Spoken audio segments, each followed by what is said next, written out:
আসসালামু আলাইকুম। কয়দিন আগে আমরা বাসায় নিয়ে আসছিলাম করলা। তো করলা নিয়ে এসে তো করলাগুলো ছিল পাকা, একদম পেকে গেছিল।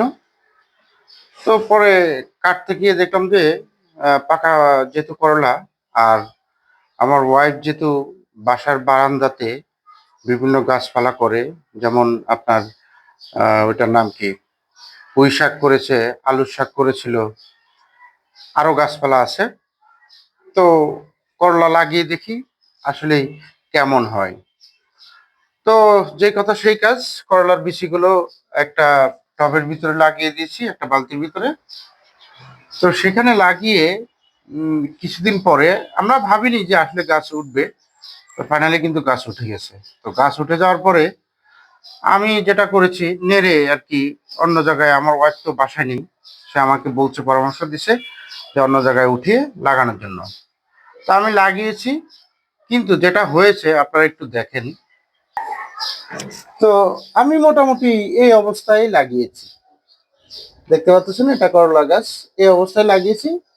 কিন্তু এই গাছটা একটু বেড়েছে, এই যে দুইটা পাতা দেখতেছেন, এই দুইটা পাতা বেড়েছে, মানে প্রায় 15-20 দিন হবে। অথচ যখন বিসি থেকে অন্য জায়গায় ছিল তখন কিন্তু সে দ্রুত বেড়েছিল। তো এখন যদি গাছের কোনো ডাক্তার, ও এখানে দুইটা ছিল, দুইটা গাছ ছিল। তো তার ভিতরে একটা গাছ এভাবে গোড়া থেকে পচে গেছিল। আসলে এই বালতির ভিতরে পানি, মানে সবসময় ভিজা স্যাঁতসেঁতে ছিল, এই যার কারণে এই গাছটা পচে গিয়েছিল। তো পরে আমি তুলে ফেলে দিছি। তো এই হচ্ছে অবস্থা। তো এখন এই অবস্থায় দেখুন, এখানে পুঁই শাক আছে, তারপরে অ্যালোভেরা গাছ আছে, এই হচ্ছে অ্যালোভেরা। তো আরেকটা বারান্দায় আরো গাছ আছে, এলো মরিচ গাছ। এই যে মরিচ গাছে ফুল আসছে, কিন্তু মরিচ গাছের অবস্থা এত খারাপ, ওষুধ না দিলে আসলে এটা বাঁচার কোনো কায়দা নেই। যদি গাছে কোনো ডাক্তার থাকেন, একটু আমাকে জানাবেন আসলে কি দিয়ে কি করতে হবে এই গাছগুলো বাঁচানোর জন্য। পুঁই শাকও মোটামুটি মরে যাচ্ছে। আল্লাহ হাফেজ, আসসালামু আলাইকুম।